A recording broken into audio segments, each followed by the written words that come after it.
Hello, everyone, and welcome to OneTake, a 15-minute interview series with InsurTech executives brought to you by InsurTech Denver.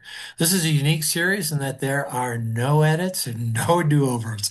I'm Mark Wheeler, co-founder of InsurTech Denver, and with me today is Rob Lewis, CEO of INTX Insurance Software. Rob, welcome. Thank you for being here. Yeah, thank you, Mark. As ever, thank you very much. Appreciate your time. Thank you. Absolutely.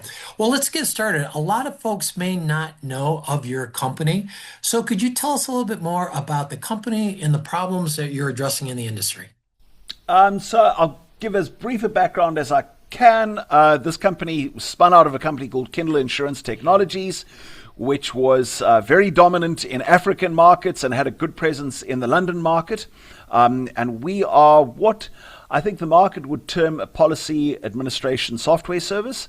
However, we're far broader. We have an overall suite which pretty much covers everything through the life cycle of an insurance policy. And that we would call an insurance operating system. And that's everything right away from your quote rate bind, reinsurance, allocation of reserving, through to claims and regulatory returns. So we launched in Texas in about 3 years back. A large part of the team that was working for Kindle Insurance Technologies joined us in INTX, and we spent the first few years really adapting the software to the US market, and we now just completed our first full year of operation here. Oh, that's wonderful. Well, thank you for that. Now, I know you've been in the industry a long time, and as on the operations side as well as on the technology side, what convinced you that this industry, the insurance industry, fundamentally need to change its approach? What did you see that said, I've got a solution for that? Um, I was going to give you a very, what's the word I'm looking for? A very polite view, but let me give you the raw nuts and bolts of it. Like it, like it. My brother and I sort of got involved. My brother was in the insurance industry for a while. I got involved in the industry 25 years ago. It was fairly shambolic. We sat down, we bought an insurance company in a place called Mozambique, and a very backward country, and at the same time a very large carrier was going into that market. I was super nervous. Sat down with an industry veteran, and he said to me, let me tell you something about the insurance industry. It's made up of the biggest idiots in the world. You've got nothing to worry about. Anyway, it turns out we had a little bit to worry about, but we did have really good software. And for two pretty average guys, and I'm not being modest, neither my brother and I have a college degree or anything like that, with this rather useful software, it was a big part of our success in those markets. We absolutely dominated those markets with some pretty handy competitors. And some of these were big US, originated companies, a lot of them South African, very aggressive, etc. The software made a major difference. But I think looking at the US market for the past, if you take the average combined ratio over the last 15 years, ex investments, it's sitting at 102%. It's absolutely ripe for change. Something has to give. I think a lot's changed in the industry, but it's just a lot of lipstick that's been jammed onto a pig. And that, if you're sitting as a consumer, yes, you've got the DocuSign, you've got apps, you've got these various things, but the machine in the background is still that absolute mess. There's just more and more people and layers being added all the time. It absolutely has to change. And I think it started changing already. I think AI has been part of the catalyst to get carriers to look and say, hang on, what we're doing in the back needs to change. And I think we just saw the opportunity, saw that the software worked. It's worked in other parts of the world. We seem to have been getting good traction. So hence the reason for that decision. Oh, that's great. Well, thank you for that. When you look at the core legacy systems, I mean, what do you think has been wrong with them and why they need to not take an incremental shift, but a dramatic step forward? I think where the legacy software came from originally, some of them were originated as broker systems, which were then adapted to the carrier market. Then at the same time, a lot of that was written by, purely, development guys who, originated out of Silicon Valley. Not that there's anything Sure. wrong with Silicon Valley, but I don't think they necessarily were insurance guys. So the core foundation of that software isn't necessarily coming out of an insurance requirement, need. And if I look at what we're going through at the moment, we're having to scale up quickly. We're employing a lot of developers, and our biggest concern is that a lot of them don't understand insurance. And in fact, we had a meeting this morning, and one of the things we thought about as a suggestion is, I hope we're not giving too much to our competitors here, was to say to some of our new devs who've definitely got the skill, in terms of software engineering, but not the insurance skill, but place some of them into our clients' offices and let them work through the processes and understand what it means when you do something on the underwriting side, what that's going to mean to claims further down the line. So I think one of the things, the biggest issue I would have seen is just the lack of insurance expertise that came out of those original software, that software that was written 20 odd years ago.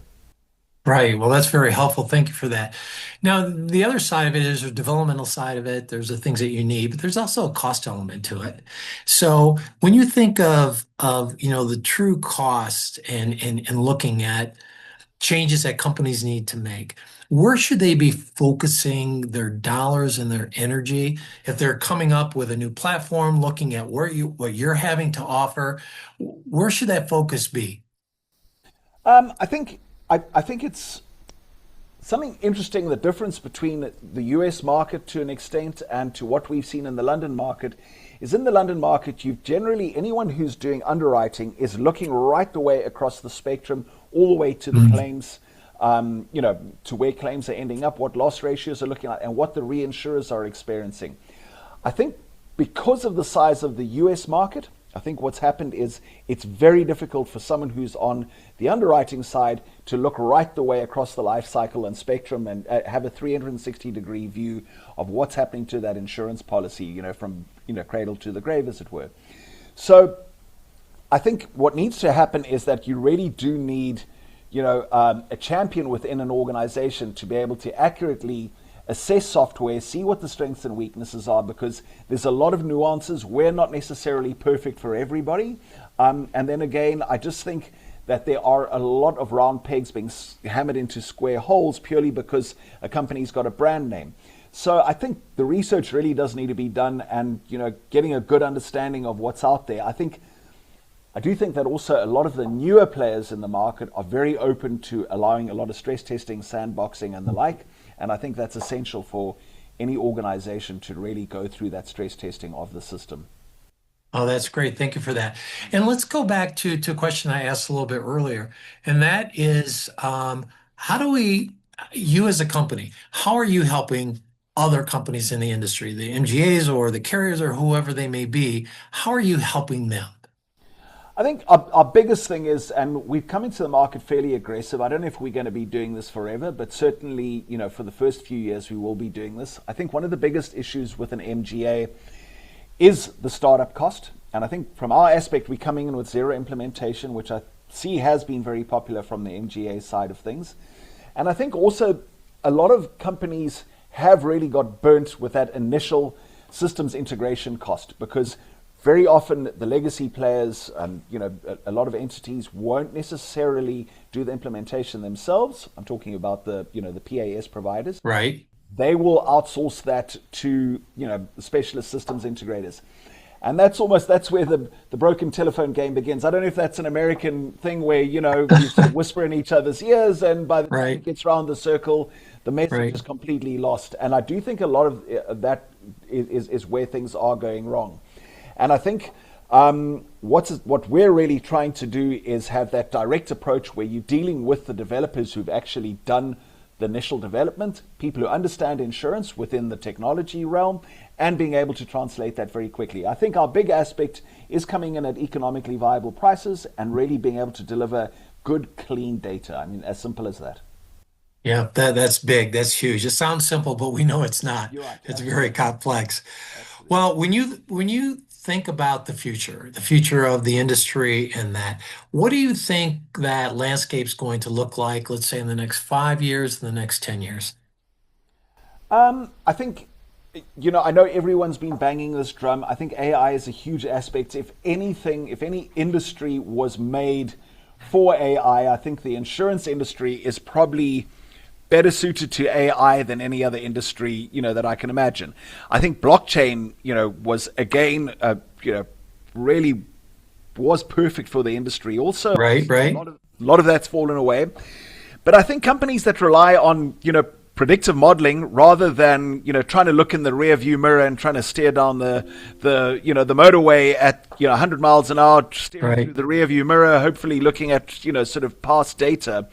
I think that is the ultimate differentiator going forward, is predictive modeling and being able to accurately predict using good clean data. Yep. Well, I appreciate that. And, we always hear the buzz about AI and what's going to happen and where it's going to go. And, I think we'll wait and see. Yeah, There's a lot of application for it. I think there's going to be a reevaluation of that in the not too distant future as companies really figure out how it's going to fit. it's yeah Well, interesting. go ahead. Yeah. Yeah. I really appreciate, what you're sharing about the industry and that and your insights. And I know that the folks viewing this will really appreciate that and getting to know a little bit more about the company. I'd like to shift gears a little bit and let's get to know you a little bit better. And I've got just a few questions for you, then we'll wrap it up. Um, so here are a few questions for you. What songs, artists, or music genre is on your playlist right now? Oh, I rediscovered Tina Turner. I think she is probably Oh, the greatest voice the world's ever heard.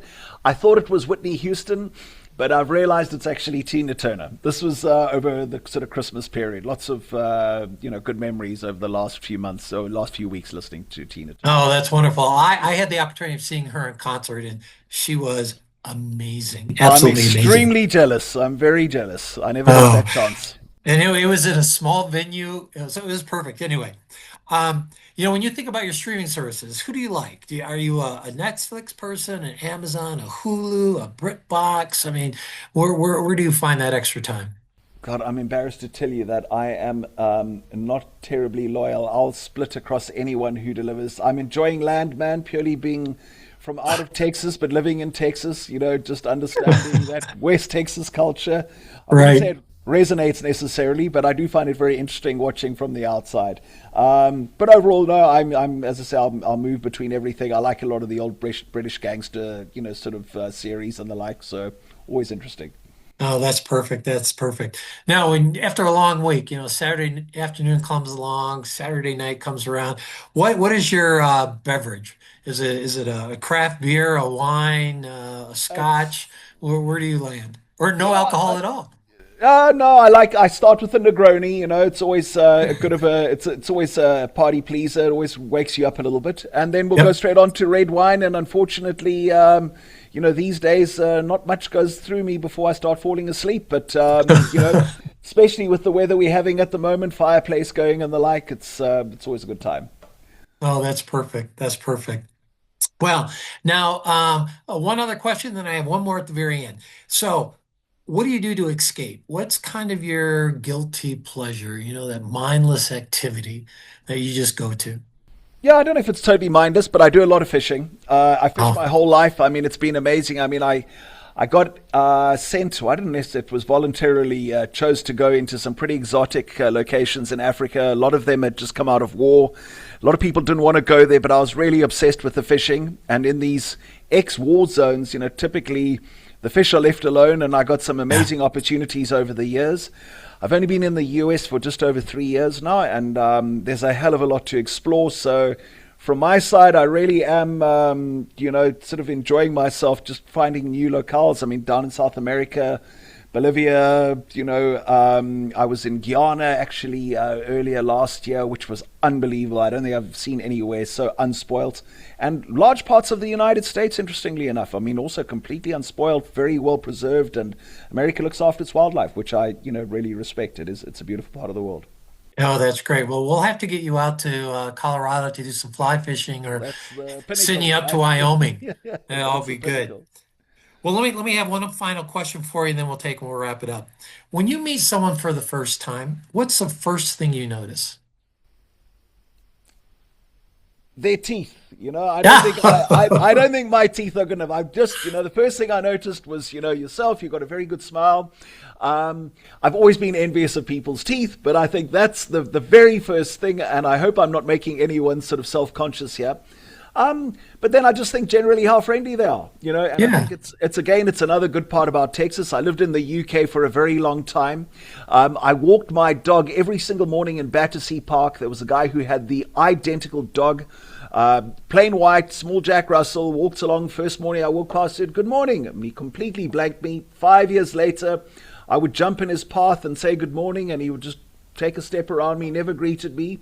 And so I just think generally how people friendly are, how friendly people are, which Sure. certainly in this part of the world, people are very engaging and, willing to chat, maybe sometimes a little bit too much, but that's a good problem to have, to be honest. It is. Well, that's wonderful. Well, thank you for your sharing more about the company. Thank you for sharing some insights on you as a person. We really appreciate that. And thank you for joining One Take today and introducing the audience to your company and the wonderful things that you're doing. So thank you for all of that. Have a wonderful new year. No, likewise. Thank you very much, Mark. Appreciate that opportunity. Thank you. Thank you.